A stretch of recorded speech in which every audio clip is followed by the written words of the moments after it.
জাতীয় কমেডিয়ানরা কখনো ভেবো না যে লক্ষ কোটি মানুষ তোমাদের কমেডি মস্করা দেখার জন্য এতদিন অপেক্ষা করছিল। অবস্থা রাজ্য প্রশাসন, কেন্দ্রীয় প্রশাসন, সিবিআই, সুপ্রিম কোর্ট, আমরা তো সদর্থক ভূমিকাই চেয়েছিলাম। আমরা তো দেখতেই চেয়েছিলাম যে সেদিন কি ঘটেছিল, এইটুকু তো প্রশ্ন আছে আমাদের কাছে। জেল থেকে শুরু করে বিচার ব্যবস্থার আওতায় এনে তার শাস্তি ঠিক করতে হবে, এটা রাজ্য এবং রাষ্ট্রের দায়িত্ব বলে মনে হয়। এবার শুনবো ডক্টর কিঞ্জল নন্দ কি বলছেন, শোনা যাক। উনিও একই রকম কথা বলছেন। সমস্ত বিষয়কে কেন্দ্র করে এবং অভয়ার বিচারের দাবিকে সামনে রেখে আমরা আবার আজকে এই মুহূর্তে দাঁড়িয়ে বলছি, আজকে রাত্রি আমরা আরজিকর থেকে মিছিল করছি। এবং প্রয়োজনে আপনার প্রশ্নের উত্তরে বলি, প্রয়োজনে যদি কর্মবিরতির মতন সিদ্ধান্ত নিতে হয় আমাদের প্রয়োজনে নিতে হয়, কারণ যারা দাগী দোষী সহ আন্দোলনকারিনী যিনি মহিলা ডক্টর, উনি কি বলতে চাইছেন এই আন্দোলন সম্বন্ধে? যাদের ক্ষমতা আছে, যাদের অর্থবল আছে, যাদের উপরে কোনো ধরনের, আমাদের সৌভাগ্য এটাই যে আইন ব্যবস্থা নগ্নতম কঙ্কালসার রূপ চেহারাটা আজ সবার সামনে উন্মুক্ত হলো এই আরজিকর ঘটনার মাধ্যমে। তারা যাতে প্রমাণকে কোথাও লোপাট না করতে পারেন, এইটা মাথায় রাখা উচিত বলে মনে করছি। এটা কোনোভাবেই মেনে নেওয়ার কথা নয় যে তারা নির্দোষ, কারণ সেইটা কোনোভাবেই কোর্টে প্রমাণ হয়নি। জামিন তারা পাবেন, সিবিআই ব্যর্থ হয়েছে চার্জশিট দিতে, তার জন্য তারা জামিন পেয়েছেন। এই জায়গায় দাঁড়িয়ে একমাত্র যেটা দাবি উঠে আসতে পারে, এবং আমার মনে হচ্ছে যে সেটা সবার মুখে মুখে উঠে আসা উচিত, আমাদের মনে মনে নিশ্চয়ই রয়েছে যে ইমিডিয়েটলি চার্জশিট দেওয়ার কথা। কারণ এইভাবে যদি দাগী আসামিরা যারা বারবার নানান ধরনের ঘটনায় অভিযুক্ত, সন্দীপ ঘোষের এগেনস্টে আরো অনেক কেস উঠে এসছে, শুধুমাত্র আরজিকরের ঘটনা নয়, তিনি বারংবার থ্রেট দিয়েছেন। এরকম দেশের আইন ব্যবস্থা এইসব গাফিলতিপূর্ণ অফিসারদের বিরুদ্ধে কি অ্যাকশন নেওয়া যায় সেটাও আমাদের দেখার। আসতে পারেন সেই বিষয়টা যদি তারা কোর্টে না বলতে পারেন, তাহলে এই রকম ভাবে মানুষ সারা জীবন ঘুরে বেড়াবে এবং অপরাধীদের দিয়ে সমাজ ভরে যাবে। বোঝা যাচ্ছে এই ভয়ঙ্কর পরিণতি কেউ মেনে নিতে পারছে না, আন্দোলন আবার শুরু হবেই হবে। কমেডি ব্যুরো অব ইন্ডিয়া যে এরকম একটা ভয়ঙ্কর মর্মান্তিক নারকীয় ঘটনা তদন্ত এইভাবে কনক্লুড করবে, সেটা আমরা আগে কিছুটা সন্দেহ করেছিলাম।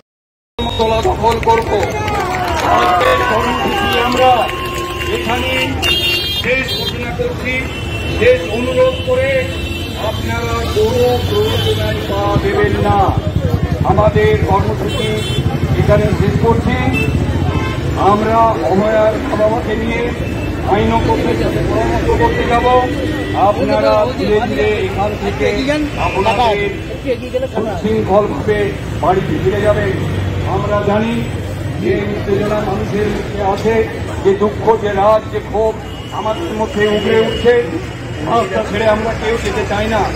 সবার মুখ থেকে আমার মনে হয় যে আমরা এখানেই থেকে যাই, যতদিন না আমাদের মেয়ের ন্যায় বিচার পাই।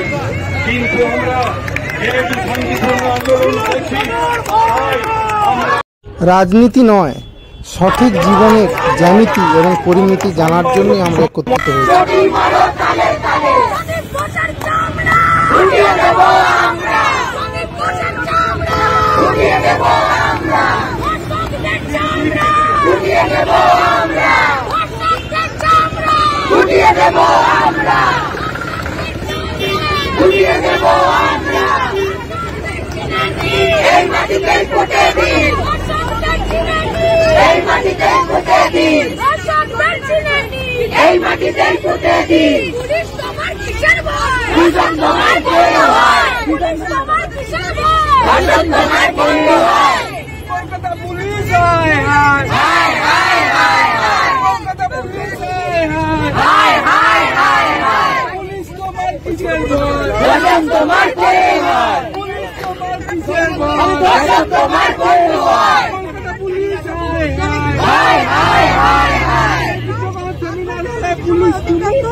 লক্ষ কোটি জনতার আবেগের সাথে যে এরকম কমেডি, এরকম মস্করা করবে আমরা ভাবতে পারি।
এই মস্করার পরিণাম কিন্তু অত্যন্ত ভয়াবহ হতে চলেছে। আমি ইন্দিরা ম্যাডামকে অনুরোধ করছি, আপনি প্লিজ একটু পিছিয়ে আসুন। দিদি আপনি একটু সামনে চলে এদিকে চলে আসুন। দিদি প্লিজ, দিদি আপনি একটু এদিকে দাঁড়ান। আমি আমাদের প্রতিবাদীদের অনুরোধ করছি, আপনারা বাঁদিকে থাকুন, আপনারা বাঁদিকে থাকুন।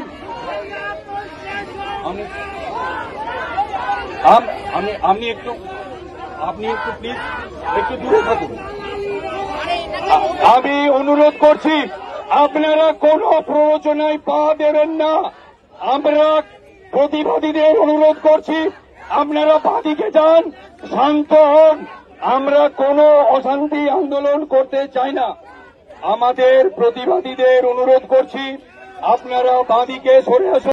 এই সভায় যতজন সম্মিলিত হয়েছি, যতজন বিদ্রোহী, সবাই কিন্তু খুব অনেক বেশি বেশি টাকা সরকারকে ট্যাক্স দেয়, যে ট্যাক্স থেকে এইসব অফিসার এবং ব্যবস্থা চলছে। সরকারকে সেটাও মাথায় রাখতে হবে যে ট্যাক্সের পয়সা কি হচ্ছে, কি ধরনের লীলা খেলা এবং কমেডি চলছে। যাতে আমরা সরে আসতে পারি।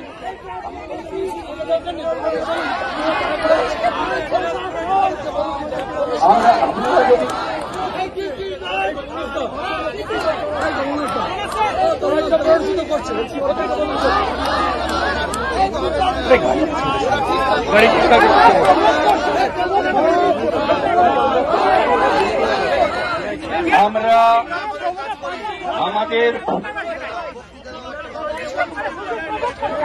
আচ্ছা বন্ধুগণ, আপনারা জানেন আজকে আমরা দুটি দাবিতে এখানে সমবেত হয়েছি।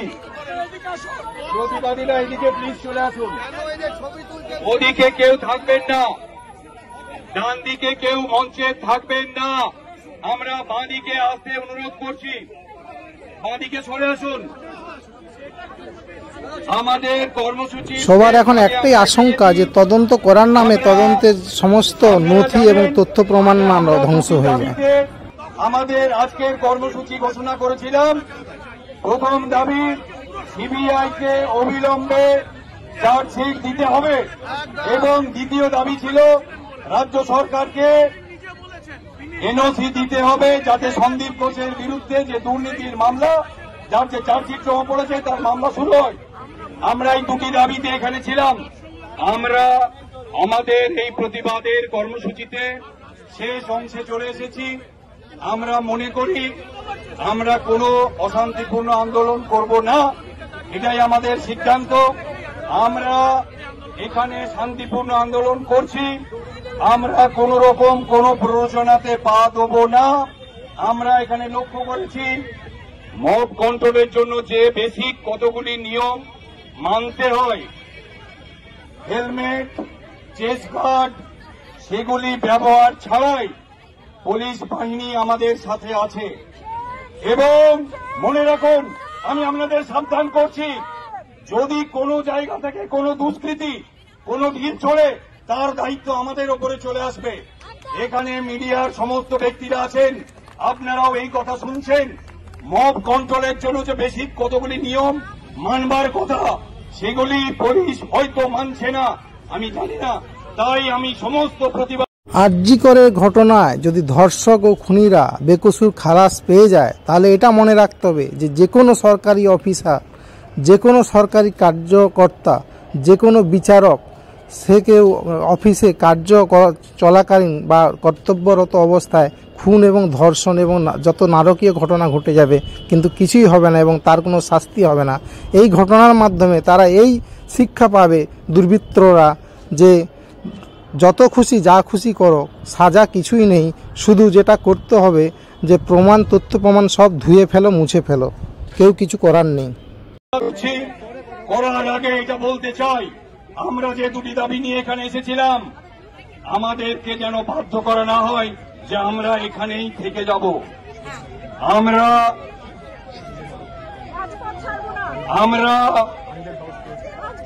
সোমবার অবধি সময় দিলাম। আমরা আইনের দ্বারস্থ হচ্ছি। প্রয়োজনে আমরা এই ধর্মতলা অধিকার করব।